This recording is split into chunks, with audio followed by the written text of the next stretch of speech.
Namni seenaa isaa hin beekne bishaan gabatee irraati gara argetti jallata. Namni seenaa isaa hin beekne bishaan gabatee irraati gara argetti jallata. Eebbisaan abbaa isaa obbo Addunyaa Jaallataa fi haadha isaa Aaddee Sannaay Kabbadaa irraa bara 1970 godina Qeellam Wallaggaa magaalaa Dambidollootti dhalate. Maatii isaaf mucaa hangafaa yoo ta'u obboleewwan dhiiraa 2 fi dubara 3 waliin dhalate. Eebboon daa'imummaa isaa irraa kaasee mucaa gara laafessa beekaa fi qabbanaa'aa alaafis manaafis mucaa abboomamoo akka ta'e haati isaa ni dubbatu. Namni baay'een walqixa ergata. Ollaas ta'ee warri Eebbisaa qixatti waan qaban fakkaata.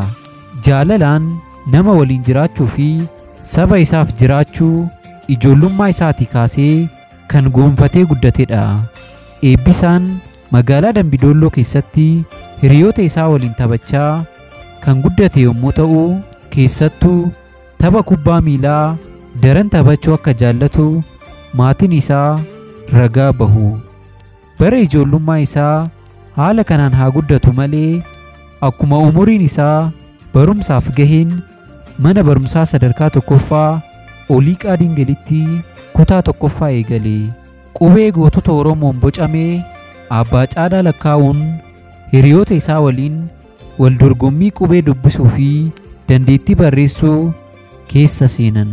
Kun ammoo haala salphaa ta'een barnoota isaanitti akka ciman isaan taasise.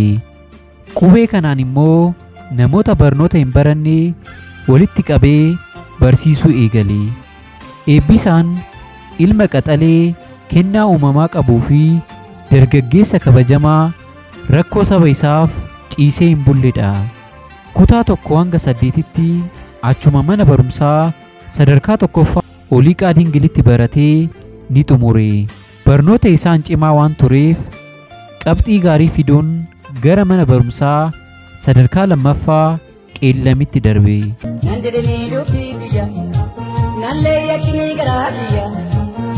Nama ijoollummaa isaa irraa eegalee fooliin Oromoo irraa namatti toluu fi urgaa'u ture. Ciminni isaas daran nama boonsa. Isa kana ammoo warra ijaan argetu ragaa bahaa fi qeerransa Dambidolloo yeroo baay'ee Oromoo jedhee uummata isaa faarsuu jaallata. Barnoota sadarkaa 2ffaa keessatti akka barataatti barataa cimaa, akka Oromootti ammoo sabboonaa ilma Oromoo ture. Onneen isaa uummata Oromoo hunda of keessatti haammachaa waan guddateef kallattii hundarra Oromoota jiran dammaqsuudhaan beekama. Oromoo maa calliftee sangaa fardaa dolloome utaalcha gaafa turre. Sadarkaa kanatti barumsi cimaa dhufus onnee isaa cimsachaa sammuun bilchaachaa guddachaa dhufe jedhu hiriyoonni isaa. Haaluma kanaan bara 1991 yeroo mootummaan ce'umsaa hundeeffamuudhaaf jedhu qorumsa biyyoolessaa kan kutaa 12ffaa fudhatee firii qorumsichaa eeggachaa ture. Eebbisaan Addunyaa bara 1991 qormaata kutaa 12ffaa qoramee osoo eeggachaa jiruu ABO fi TPLF sirna dargii waliin kuffisanii TPLF amala itti jijjiirrate. Waldhabdeen lamaan isaanii gidduutti uumamaa dhufe. Yeroo sanatti uummanni Oromoo akka yeroo kanaa dammaqaa hin turre.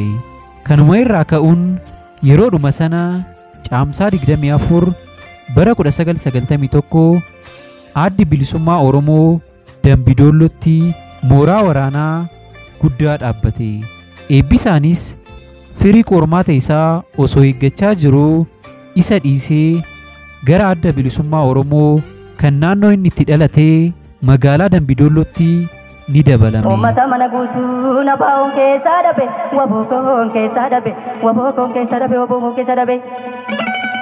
Egeree saba kanaa fi kaayyoof mul'ata isa keessa ture galmaan gahuudhaaf leenjii dabballummaa fudhachuu eegale. Leenjii isaa kanas akka xumureen dandeettii addaa waan agarsiisee fi muuxannoo ijoollummaa isaa irraa kaasee qabu daran cimsachuun qubee barsiisuu fi leenjisaa dabballootaa ta'ee dirqama oromummaan irraa eeguu ba'achaa ture. Aartist Eebbisaa Addunyaa dandeettii siyaasaa fi waraanaa qofa osoo hin taane dandeettii sirbaas nama qabu ture. Akkasumas meeshaalee muuziqaa baay'ees ni taphata. Har'a yoo ilaallu Haacaaluu Hundeessaa waliin wal fakkaatu, garuu lamaan isaanii ni nyaatte biyyoon. Eebbisaan lixa Oromiyaa Dambidolloo irraa hanga Asoosaatti naanna'ee hojii dabballummaa fi qubee afaan Oromoo barsiisuu itti fufe.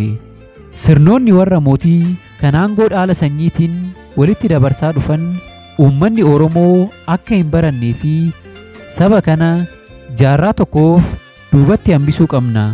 Oromoon yoo barate akka galaanaa nurra dhangala'a jedhanii sodaa isaanii ibsachaa doofummaatti hambisuudhaaf dhama'aa turanii.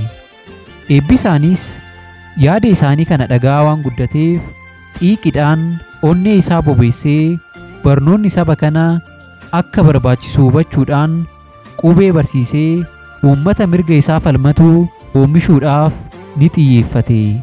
Hojii isaa kana keessatti haala adda ta'ee fi tooftaa mataa isaatiin deemee rakkoo fi dadhabbii akkasumas gufuu isa mudatu hunda tarkaanfachuudhaan itti milkaa'eera. Hawaasa achi jiran waliin wal baree hojii isaa milkaa'ina guddaadhaan osoo hojjechaa jiruu ergama fudhatee gara Finfinneetti imale. Dirree keessa nu yaate eegee meeshaa koo fudhe biyyaa ishee baasuu laata. Finfinneettis callisee taa'ee osoo hin taane gara Booranaa deemuun qabsoo hidhannoo geggeessuuf waraana bilisummaa Oromoo zoonii kibbaatti ni makame. Achittis Boorana, Areeroo, Moyyaalee fi Sololoo keessa naanna'uun qabsoo hadhooftuu gaggeessaa ture. Bu'aa bayii qabsoo dhandhama jiruu bosonaa dabalatee umurii dargaggummaa isaatiin wareegama jajjabduu kaffalaa ture. Kanaanis yeroo achi ture keessatti al sadii oliif harka diinatti kufee mana hidhaa keessatti hiraarfamaa ture. Falmataan mirga Oromoo Eebbisaa Addunyaa bara 1991 hanga 1992 Oromiyaa naanna'ee weellisaa ture. Hacuuccaa impaayera kana keessatti uummata Oromoo irra ga'aa jiru akkasumas sabni guddaa fi kabajamaan gaanfa Afrikaa waanjoo gabrummaa sirna wayyaanee baatee taa'uu caala falmatee mirga isaa kabachiifachuu akka qabu ifatti baasee dubbachaa ture. Booda irrattis Boorana irraa ka'ee gara Finfinneetti deebi'ee waajjira ABO isa Gullalleetti ni dabalame. Finfinneettis hawwisoo dhaabatti makamuudhaan hawaasa isaa kan cunqursaan mootota Habashaa isa laaffisee abbaa irree dargiitti dabarsee biyya kanaaf beektota Oromoo fi guddattuu ilmaan ayyaa gabbara taasisuun dargiinis daran miilla jalaa guuruun wayyaaneetti dabarsee sirna dhufaa darban diina itti ta'u kanaaf sagalee ta'uu itti fufe. Ijoollee biyya keenyaa ijoollee naannoo kooti ijoollee dambii kooti. Osuma kanaan jiru waajjirri ABO ni cufame. Mootummaanis miseensa ABO adamsee hidhuu fi ajjeesuu jalqabnaan hooggantoonni ABOs haalli biyya keessa jiru itti hammaannan biyya alaatti baqatan. Gariin immoo dhoksaadhaan socho'uu itti fufan. Eebbisaanis gidduu kanatti Finfinnee keessa socho'uun waan itti ulfaateef gara Dambidollootti deemee akka isaan argate harmeen isaa ni dubbatu. Yeroo obboleen Coonfaa biyya alaatti ba'an ijoollee yartuun achuma dhaaba keessa Gullalleetti hafanii. Wayyaaneenis taayitaa qabattee filannoonis dhibee babbadanii jennaan isa keessaa Dambidollootti al takka dhufee na ilaale. Dambidollottis qabsoon jabaatee hordoffiinis itti cimee akka itti taa'u dhabe. Ta'uu dide. Achii mallatteessitii galii. Mallatteessitee osuma jettu immoo hangar dhidheessaa haaromsa deemta jedhaniin ani mallatteessee hin galu, hangaariinis hin dhaqu, bosonatti hin deebi'a malee naan jedhe. Aadde Sannaay Kabbadaa harmeen isaa ni dubbatu. Ija jabeessi ilmaa gootni Oromoo Eebbisaa Addunyaa yoon du'ees biyya kiyyarrattan du'a, biyya kiyyarraa baqadhee eessayyuu hin deemu, kanan qabsaa'us biyya kiyyaafi jechuun onnee isaa dhiitessee ija isaa diimessee mootummaa shororkeessaa wayyaanee fuuldura dhaabbachuun falma hadhooftuu gaggeessaa ture.